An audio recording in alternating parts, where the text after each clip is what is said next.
On August 15, 2015, quick-rising plunging star fellow Dr. Profound Garman was endeavoring to break the jumping profundity world record during an endeavored world record jump of 1,200 Faftoffskroy in the US Virgin Islands. When something turned out badly, this is the way it went down. People have consistently driven themselves to do the difficult, to fly higher, to investigate further. To jump further, we are driven by a need to find and overcome. This impulse has been behind probably the most astonishing investigations and revelations. It is what pushed us forward to a superior comprehension of our planet, of our body, and substantially more. And it won't definitely ever stop there. Will constantly be individuals attempting to drive farther than before, individuals who will wager their lives so most of us might profit from their revelations. And profound jumping is one of those outrageous challenges where a couple have set out to go with regards to profound plunging, and I mean truly profound plunging. Unquestionably the boldest of men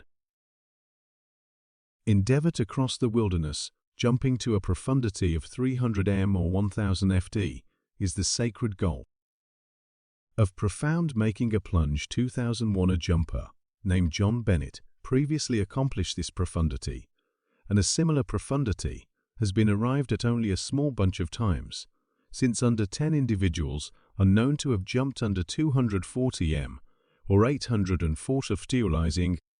Independent breathing contraption on a sporting make. A plunge reality. More individuals have gone to the moon that have arrived at the most profound scuba plunge. And as you will before long figure out, this is justifiably on September 18, 2014, in the Red Ocean, off the shoreline of Dab, Egypt, Egyptian Naval Force Colonel Ahmed Gabr carefully extended and heated up his muscles as he smoothly ready to make plunging history. A tranquil seat town local area off the shoreline of the Red Ocean Dahab was dependably a decent spot to get some alleviation from the boiling desert heat. Yet Ahmad windbag wasn't simply hoping to chill with the jump.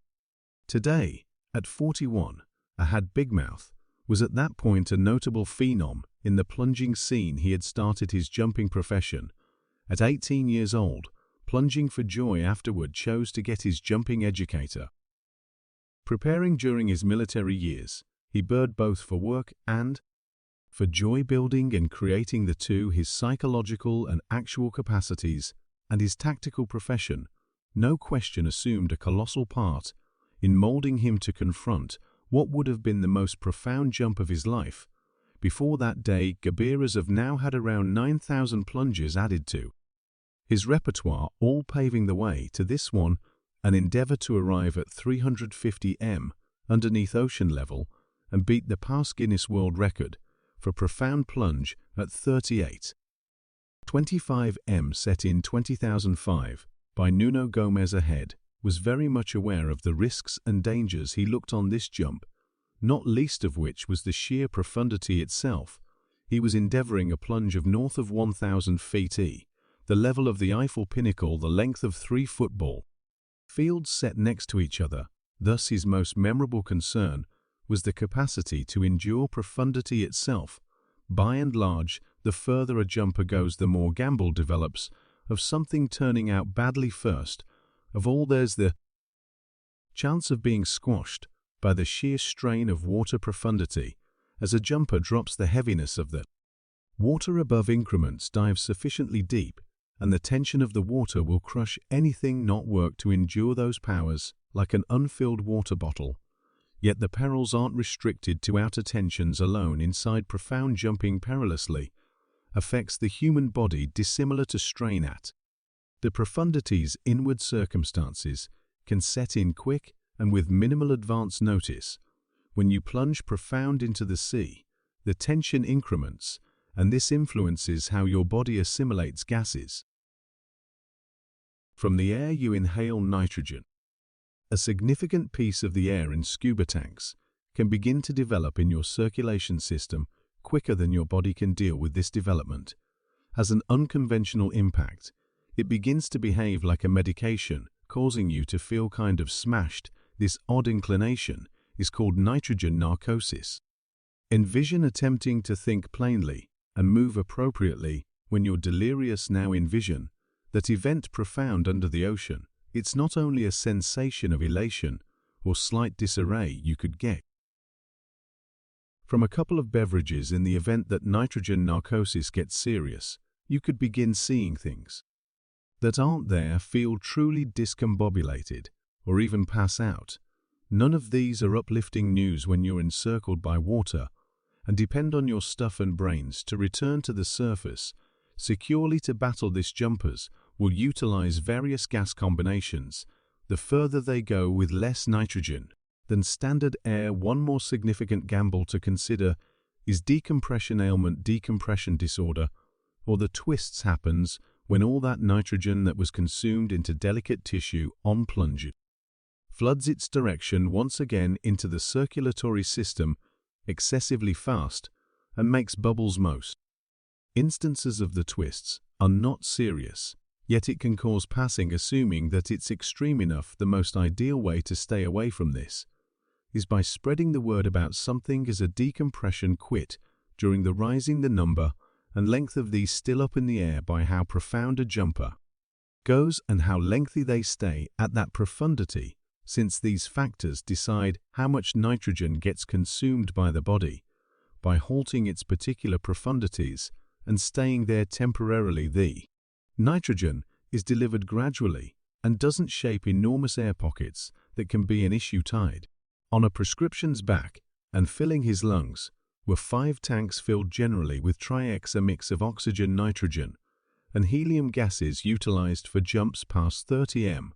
The specific rates of Gabr's trimix stay mysterious, as does his definite plunge plan. 2 significant specialized parts that were created and refined by Gabr's master group over months. 1 error, a solitary clinical blunder, the littlest edge of vulnerability, could mean Prattle's life. Gabr technique was direct, yet considering marking step the risks of narcosis and the smashing power of profound water pressure. He wanted to slide quickly to his maximum greatest profundity at a surprising speed of almost 30 m each moment, about a portion of a meter each subsequent. His objective was to arrive at the most profound place of his make a plunge about 12 minutes, thus with a full breath at 10:30 a.m. He was off. The initial 10 or so minutes of Jabba's jump went entirely as expected. Help jumpers went with him until he arrived at the 50-meter imprint, after which he continued alone. The underlying period of his plunge, unfurled impeccably. Directing his way was a rope carefully tried and estimated by a college in Cairo and further approved by Guinness World Record official adjudicator Tail Omar, who had gone from Dubai to confirm and report this pivotal occasion. Along the rope, profundity markers were put driving down to an anchor at the base, extraordinarily planned and tried for this stupendous jump.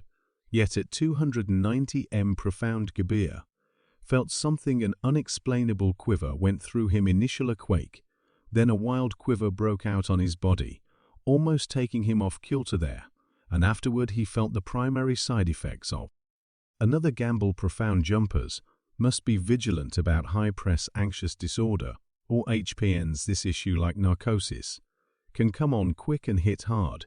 HPNs begins profound submerged under 150 m, particularly with helium in the air. Jumpers inhale it, influences everybody contrastingly founded on the helium sum, how profound they go and how quick they arrive. Found during the 1960s by a U.S. Naval Force researcher, EPNs is known for causing serious shaking called helium quakes. Yet it doesn't stop there. HPNs can likewise make you extremely drowsy, mess up your pulse, and make it hard to think plainly. Every jumper's fight with APN shifts, molded by their plunges, profundity, speed, and breathing blend, confronting profound peril, piper dreams, and conceivable solid exhaustion. Gabr did what his long periods of preparing trained him to do: stay cool and spotlight on the errand at hand. At 290 m profound, he was near a central issue regardless of the risk of APNs hitting harder. was shaking, yanking, feeling very tired, wiped out, woozy, seeing things off base.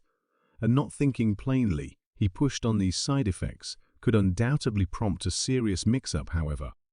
Gabr needed to keep the tension consistent. To stop them, his preparation and experience assisted him with remaining in charge, submerged. Yet the main thing for a profound jumper is knowing when to go back and forth. Back at 332.5 kg backup, Gabr settled on a significant decision.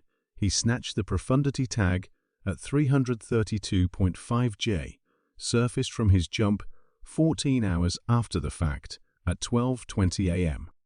On Friday morning. Victorious, he had left a mark on the world with his scuba plunge, and in this manner set a worldwide best. Many jumping fans and thrill seekers would unintentionally attempt to break one of those. Propelled to attempt was fellow profound Garman, an ear, nose and throat specialist. From Est Croix Marshall Islands, Garman, then in his mid-50s, chose to take on the test. At long arrive at a reef right outside Christiansted Harbor, he had support of Scuba Tech, a tech plunging school in Scroy known for stretching the boundaries of jumping. Garman had been arranging this plunge for a considerable length of time. His objective was to arrive at 365 m, beating Gabr's record by over a whole 30 m. His readiness was careful. However, the sea has consistently held down risks for his endeavor. Garman called himself Dr. Profound. By and by, supervised the establishment of a jump line broadening 1300 FD into the sea, moored safely with a 250 lb load. As of now, despite the fact that Garman had just 600 plunges to his name, he was plunging a long ways past the profundities experienced by his coaches, who just had a greatest profundity of 215 m. This was the first of a few warnings that would end in a debacle. Garman avoided any unnecessary risk. He arranged everything about, knew more than even the jump specialists who had prepared him. Well-being was his first concern. He had explicit designs for a wide range of crises, like assuming he had seizure submerged. For Garman, this plunge was something beyond an experience. It resembled a serious science explore. Before the plunge on August 15th, Garman had proactively done a profound plunge to 248 am without help from anyone else. Furthermore, everything went fine. He presumably anticipated that this jump should go flawlessly too. For this plunge, Garman was more than arranged strategies-wise. He had 3 major tanks, 4 two-fold tanks, 3 jump PCs, and a GoPro camera. He likewise connected an exceptional marker to his plunge line. This marker was to show he truly went down 365 m, holding back nothing. Record all his jumping gear together weighed around 400 lb. Envision having the heaviness of 2 totally mature men on top of, all while being submerged.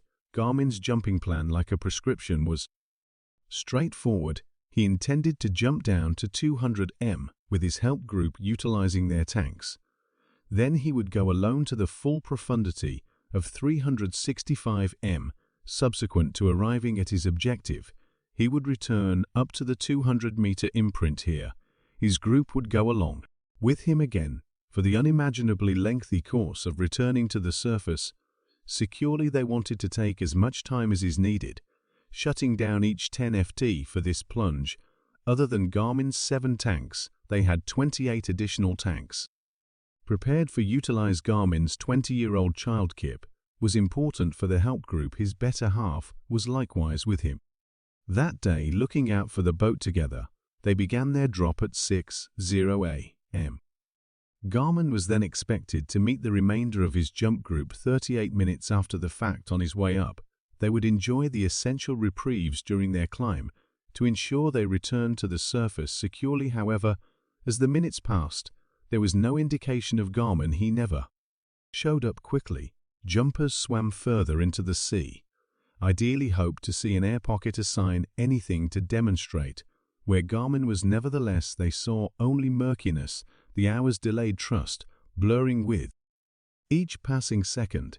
There was no indication of Garman anyplace, and no sign of what befell him in the profundities of the sea.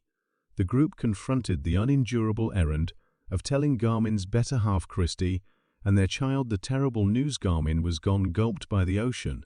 3 anguishing days after the fact, Christy reported the recuperation of Garmin's body, and the coast watchman reviewed the gear while the clinical analyst attempted to affirm what had ended up guying Garmin in those last shocking minutes.